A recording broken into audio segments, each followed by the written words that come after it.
Hello, everyone. Today I am going to be reviewing the debut solo record of Monsters and Men, the Icelandic folk rock outfit, the lead vocalist, Nanna Hilmarsdottir, who has now released a new album as a solo artist as Nanna, called How to Start a Garden. If you followed my channel, you know I am a big of Monsters and Men fan. I have reviewed all three of their studio albums to date. They did release a EP last year called 2, which was meant to mean 10, to celebrate 10 years of Monsters and Men with some new songs. And they also re-released their debut album, My Head is an Animal, with a couple extra bonus songs from the vault added to it. So of Monsters and Men have given us stuff since 2019, which was officially their last full-length studio album, Fever Dream. And so 4 years later, instead of giving us their fourth studio album, Nanna has clearly been either working on that in tandem or just working on this solo project of 11 songs for How to Start a Garden. And I was really excited when we found out about this record this winter, albeit I was a little bit unsure given the two lead singles that were chosen.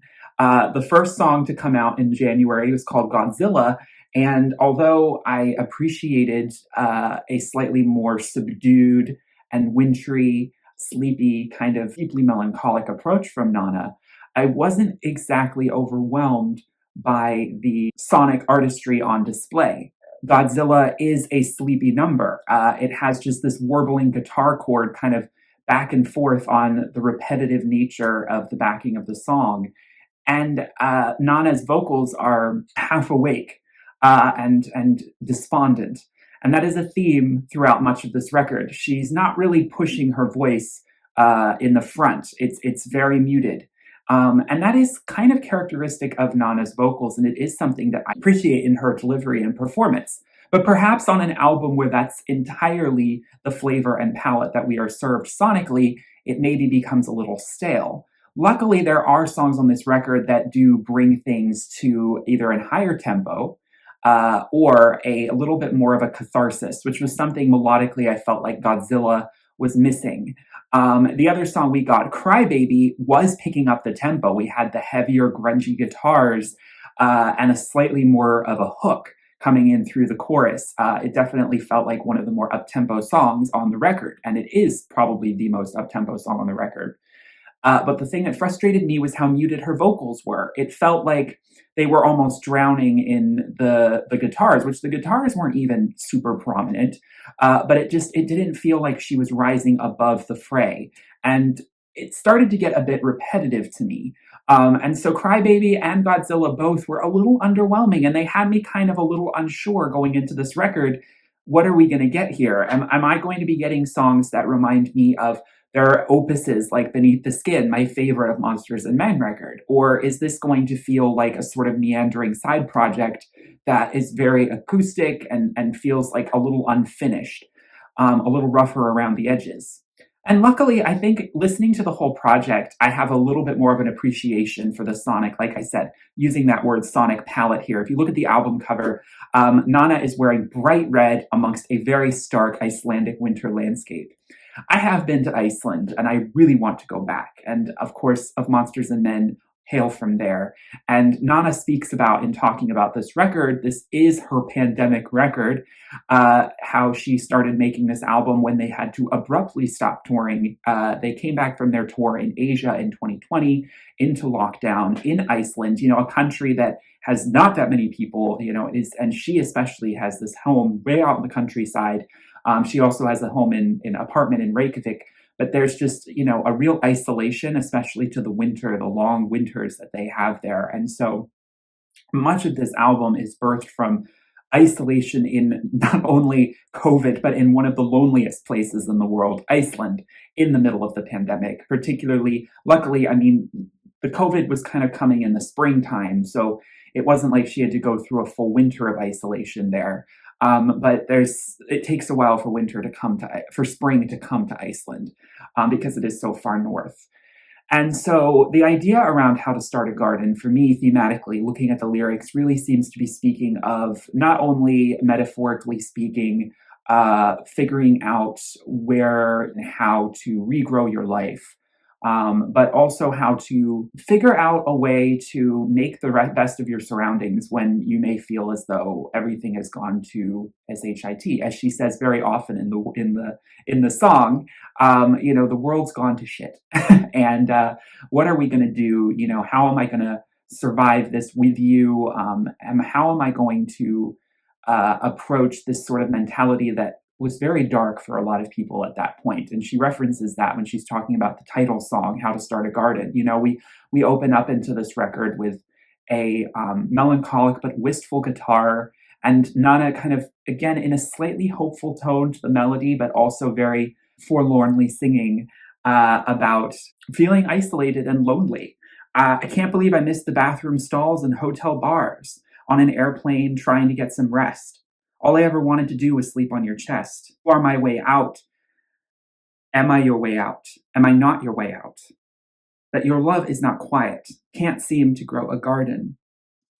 Because, of course, the other metaphor to be drawn here is the idea of starting a relationship as akin to sowing seeds in a garden. And the Icelandic landscape is very stark and not great for agriculture or growing plants, though that's changing as some fauna is being reclaimed there. But I can imagine looking at the Icelandic landscape, the idea of starting a garden there seems a little trying, and you definitely have a shorter growing season. So it definitely speaks to kind of starting from bare bones, starting at rock bottom, and finding a barren piece of earth, or in this emotional state that she's in, metaphorically being in this barren rock bottom kind of state, wondering if a garden could even grow. What potential is there for nourishment here? What potential is there for something truly beautiful to come? And of course, Nanna speaks about how she adopted this beautiful dog that she named Ghost. And she talks about the ghost in me, and I didn't understand that until I read that interview, that she's not talking about a ghost, she's talking about her dog Ghost.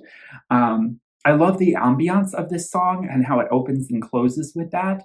She had some field recordings of people just sort of coming and going in this house that she had visited in a faraway town in Iceland, and some natural ambiance, like nature sounds kind of coming through. And it definitely gives that sort of first day of spring feel when it's been so cold for so long and the sun is finally peeking through the clouds and you're looking at the scorched earth from winter, and maybe the snow is starting to melt and your heart's starting to thaw just a little bit, and you're thinking, gosh, maybe there's hope, but I'm in such a dark place. This is definitely a depressing album, and I really resonate with it going through what I've been going through. Even if the lyrical content, I can't exactly relate to the exact situations, the emotion and the melody that just comes through, it just really hits home. On Sputnik, which isn't sonically one of my favorite tracks on the record, I will admit, she kind of compares a relationship that's starting to head south to a rocket launch from the Soviet era, which I think is an interesting comparison. Is it romance? Is it torture? How did we get from crashing in bed to crashing and burning out? My personal favorite song on the record, Disaster Master, track 4, personifies the I am my own worst enemy mentality in such a transcendental way for me. For me, this song has probably the most echoes of Beneath the Skin, along with one other song, with the folk alt mystery. The sounds are warm and earthy. The guitars are so close to the mic and so crisp, like crunching leaves underfoot. And it sounds like it was recorded outside. There's just a very atmospheric outdoor quality to the softness of her delivery and the melody and the sweeping nature of it. I'm addicted to disastrous thinking, and I think that you are too. A tornado just swept through this town. We barely made it through. Another night, another solstice, summer tide, sleep paralysis. There's a glitch that I cannot seem to fix. Back again where I started to trip. Can I go off the path, find a breeze, start with nothing, start a garden? The ghost and me. She is silent, my head silent, finally. Can I go to start a garden? The ghost and me. And of course, the ghost, meaning her dog, now that I know that, really resonates with me how she's singing about anxiety and depression because, it's very clear that she's struggling with these things and she's reckoning with it and writing it in a song. And she's done it before for Monsters and Men, but this is probably the closest I feel like she's directly just earnestly talking about it without wrapping it in other metaphors, even though there's still some wonderful sort of allegories and metaphors painted all over the lyrics here. On the vine, we just get the piano and her voice, which I think is a lovely pairing, something we don't often get, comparing love to being twisted like a vine, morphing into one. It's a very earnest love song, very hard on your sleeve. Are you the ocean? Am I the cliffs up ahead? I love that line. Bloodshot is interesting. It's got two titles, and I'm not entirely sure what Andvaka means, if that's an Icelandic word. This is one of the more up-tempo songs on the record, though I suppose it'd be more mid-tempo. It has these really icy, percussive piano elements. And icy is a good word to describe it because I feel like I'm in an ice cavern listening to it. And it's crashing down upon me, this melody. And there's a bit of anger to it. There's a bit of urgency to the delivery. And she talks about it being one of the older songs for the record. It was actually written in 2019. And I think it sort of reminds me the most of Fever Dream on this record, at least sonically, because there is somewhat an element of electronic experimentation with overlays going on here that we don't see so much in the more acoustic, organic, instrument-based elements of the rest of the record. And Fever Dream was all about exploring, sampling and electro glitch music. So in their kind of way of doing it, which felt organic, but it was distinct. So the production on this one feels reminiscent of that era. She's singing about being stuck in a position that is just building up and building up. Do you not see, blood clot, that we're stuck? Then I must love you. When you lay on my shoulder, I soften, you seep through. If I put myself through all of this, I must love you. Very cathartic statement for someone going through the motions of feeling like this relationship is killing them to a certain degree. Maybe they're putting in too much effort or they're too emotionally the emotional toll is too much. She repeats that mantra at the end to reassure herself that this is probably what love is really about. This is the murkier side of it. Milk is one of the tracks that Aaron Dresner of The National helped produce. And Aaron Dresner has risen more to fame and prominence because of his work with Taylor Swift on Folklore and Evermore. So I do think that Nanna working with him is kind of an interesting collaboration. Milk is one of my favorite songs on this record for just how warm and unapologetically melodic it is. The hopeful tone, the stirring kind of goosebump inducing wash of the melody is very soothing. I roll back, exhale, pulling back the veil. Something isn't right. Someone passed the wine. You're sweet like the milk of the plant and soft like silk to my hand. Something isn't right, perhaps another time. Let me just think about this, somewhere away from the current, muddy as a puddle. I sit and we stutter. And while I turn this ship, I felt that I lost the connection. And when it hit me, it just hit me so hard, I couldn't help it. Presumably, this is about coming to realization that a relationship isn't working for someone, but you know that they are such a deserving person of your love, and you feel terrible for not being able to give it to them because it's just not there for you. And there's just so much, such an outpouring of guilt almost in that realization that really can break one's heart asunder. In doing so and breaking someone else's heart, I feel that in the melody. So I think Igloo is probably the most My Head is an Animal sounding song on the record. It reminds me a little bit of Sloom and a little bit of Love, Love, Love. Just that whimsical kind of fairy folk sound, the very light instrumental guitar. I think it is, again, a strong melody that really sends home a song that could feel a little demo-esque otherwise. Well, there is nothing new under the sun, although I don't think I've met anyone like you. I mean, the way she just extrapolates on that melodically is just, it's a really pleasant point in the song.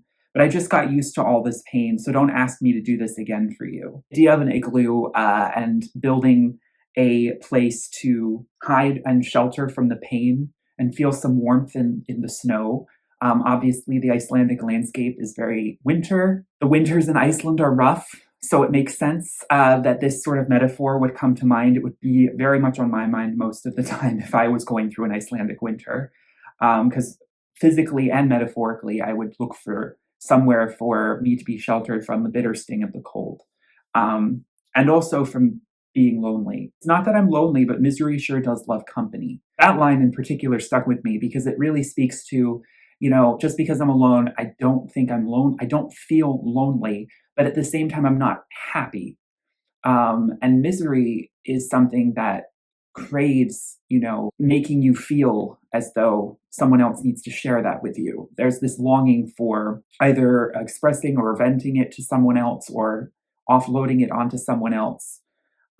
So, as someone who's probably very introverted, like Nana appears to be, but she's offering someone to come spend the night with her, she's sort of admitting that she usually doesn't do this, that she's usually very happy on her own. But something's not been right with her mental state, and it's causing her to continually seek out someone to be her igloo, a warm person to hold at night. Nana talks about how it was written about being between homes at the beginning of the pandemic, sitting in a car, in a frosted car, and having your lights on in a dark street in the winter, and warming up while it's freezing outside. Perhaps after a date with someone who you really felt a connection with, but you also knew deep down you're not in a mental space to be ready to date anyone. That you have all this baggage that you need to sort through first. I feel all of that when she describes the way the song feels. It felt like that for me as well. Track number 10, Voyager. Don't go fishing for trouble. Is there life on Mars? And karaoke bars. Probably one of the most memorable lines. And one of the most interesting rhymes I've heard in a while as well. Haven't heard that one before.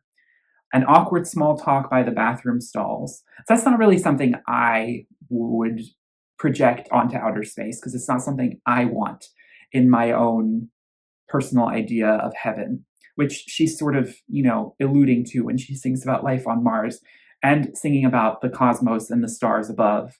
Do I keep my head from spinning to outer space? Well, I fell in a black hole and I'm learning to make it a home. And I want to stay stoic, but there's somewhere that I need to go. I love how she calls responses to herself. Oh no, don't go. I do think at this point in the album, the sonic template is getting a little stale. The very unplugged acoustic feel with, again, her very subdued vocals, it does start to get too sleepy, and I start to lose a little interest, and the melody doesn't quite grab you on this one as much as I'd like. And that's a problem I also have with Seabed. For the conclusion of the record, it starts out a little weak for me, but then it really lifts off when she sings in Icelandic. This is another Aaron Dresner produced song. The ending is an Icelandic mantra that Nana has admitted is one of her favorite parts of the whole record. Winter cold, the hole so warm, she buries herself in snow, dives into the weather cold. He sinks into the ocean. I lay up against my chin, soft as the moor, walk now homeward bound, and the ghost choir sings. And then it's repeated multiple times, that same verse, in a very uplifting and cathartic way. So it lifts up, this song is at the seabed, and being at the seabed or being at rock bottom and sort of laying on the floor and feeling like you just don't have any more energy left is very much the state that I feel a lot of these songs are coming from. They're low energy and despondent in many ways. And so the way the song rises up and the strings come in, it feels like maybe we're finally lifting up a bit off the seabed. And that's a wonderful way to close out the record. In the English portions of the verses at the beginning of the song, I know that I'm raw, I better toughen up. Standing by your doorstep, feeling like a runaway. Guess I had a hard time to combat your love. Guess I just needed that. Would you offer me affection, turn off the light? Some things are so you and I. If I wasn't lost in the meadow just past your house, I'd say that it's nice that we're trying. There's this acceptance of I needed to go through this pain, this long dark night of the soul, and you probably had to witness some of it as my partner or someone dating me at the time, and I am sorry. But at least we're growing, and I can't say that we didn't try. I keep coming back to your door, so there's something there. This isn't necessarily the smoothest road to growing a garden, but we are making an effort. And I think that's the theme I see overall throughout this record. You know, how quickly the garden grows isn't the point. The point is that we are still tending to it.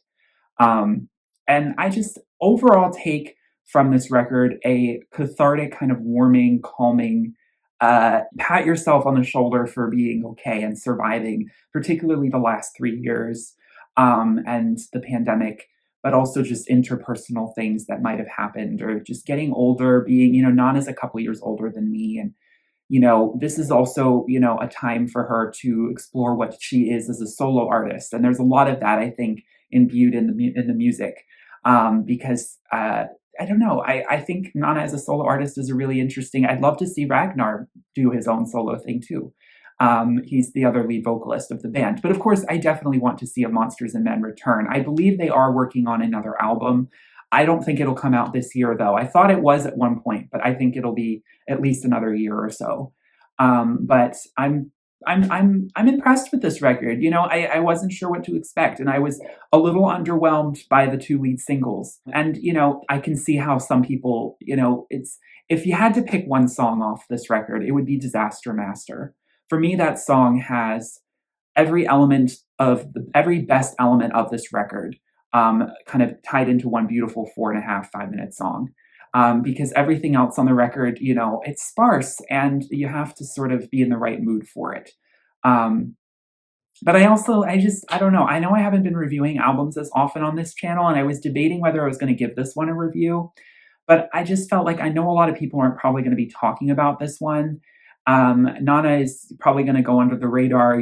People of Monsters and Men had hits in the past, but they're not exactly, an it band anymore. So I always like my mysterious, Nordic folk girlies. So I felt like I needed to give this record a shout out, and I definitely recommend. I think of Monsters and Men fans will definitely love it, even though they might find it a bit sleepier than the average Monsters and Men record. So it's nothing revolutionary, I will say. Nothing in the lyrics beyond that one Life on Mars line that's really blowing my mind. But I do feel like Nana has a lot of emotion to sell, a lot of emotion to deliver, that every time she does, it just kind of gets stopped in my tracks. I don't know how to explain it, even if it's very understated and muted. So I hope you enjoyed this review. Let me know what your favorite songs are of the record, but I definitely recommend Disaster Master. I also love Igloo and Milk, the title track as well. Those are definitely my favorites. What are yours? Thank you all so much for watching. Please give this a like if you enjoyed, and I'll see you all in my next review. Peace, love, and light. Bye.